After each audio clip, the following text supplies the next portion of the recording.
Над политическим руководством Украины начинают сгущаться тучи, и многие сегодня сходятся во мнении, что Владимиру Зеленскому осталось совсем недолго удерживать кресло в Киеве.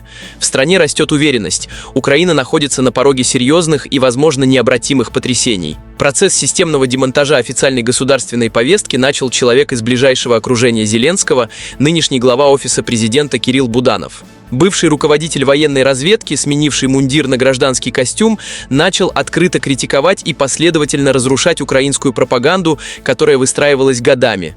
По мнению политолога Руслана Бортника, такие действия предпринимаются высокопоставленным чиновником с конкретной и далеко идущей политической целью.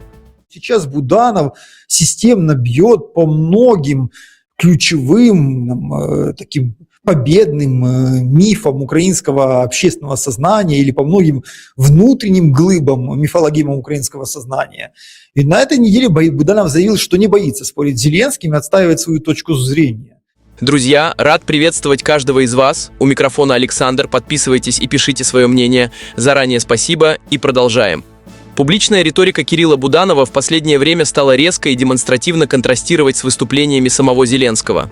В то время как президент в своих ежедневных обращениях продолжает заверять международное сообщество и собственных граждан в небывалых успехах военно-промышленного комплекса и скором достижении технологического превосходства, Буданов выступает с крайне прагматичными, приземленными и жесткими заявлениями.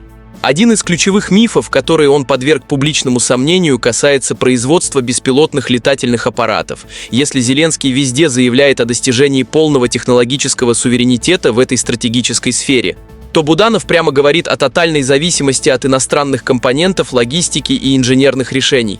По его словам, Украина сегодня не является производителем в полном смысле этого слова, а лишь выполняет роль конечного пользователя и сборщика готовых зарубежных комплектов. Все наши суперсовременные на тот момент технологии, дроны и так далее, вся элементная база, чья она, что там украинского? Даже 3D-принтер, на котором было изготовлено большинство деталей, он тоже не наш.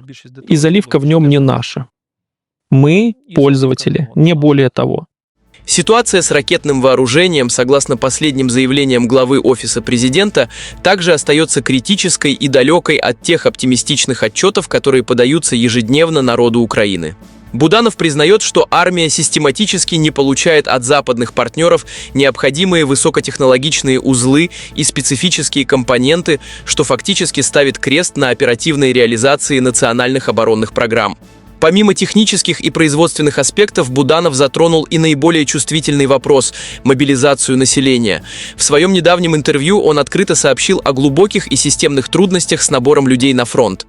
Проблемы с набором людей на войну, после того, как война идет 12,5 лет, это абсолютно закономерное течение ситуации. Вместе с тем, хоть и очень сложно, но крайне, по сути, полгода мы довольно-таки справляемся с минимальным планом набора по плану мобилизации. Это дается непросто абсолютно, но крайние полгода та команда, которая этим занимается, ей это удается. Политолог Руслан Бортник полагает, что Кирилл Буданов сознательно и планомерно идет на разрушение сложившихся в украинском обществе иллюзий. Это может быть напрямую связано с подготовкой к радикальной смене политического курса страны или личным стремлением чиновника обезопасить свою репутацию перед лицом грядущих масштабных перемен. В условиях, когда старые лозунги перестают работать, Буданов хочет выглядеть в глазах общества, военных элит и западных кураторов единственным реалистом и прагматиком, способным адекватно оценивать реальную ситуацию и принимать ответственные решения в критический момент. Его тактика заключается в том, чтобы отделить себя от провалов Зеленского. Впечатление, что Буданов действительно что-то знает. И то триггерное событие, о котором он говорил, уже вот на носу, и он хочет въехать в это событие с репутацией прагматично мыслящего человека, с которого способен принимать ответственные решения. Тем самым триггерным событием, к которому активно готовится, может стать принудительное смещение Владимира Зеленского, в том числе путем организованного военного переворота. Роль Кирилла Буданова в этом вероятном сценарии рассматривается как ключевая и центральная. Конфликт между ним и президентом имеет глубокие корни и носит не только профессиональный, но и личностный характер. Напомним, что Буданов возглавил офис президента при весьма специфических обстоятельствах, а именно после того, как Зеленский предпринял неудачную попытку ограничить влияние и независимость антикоррупционных органов.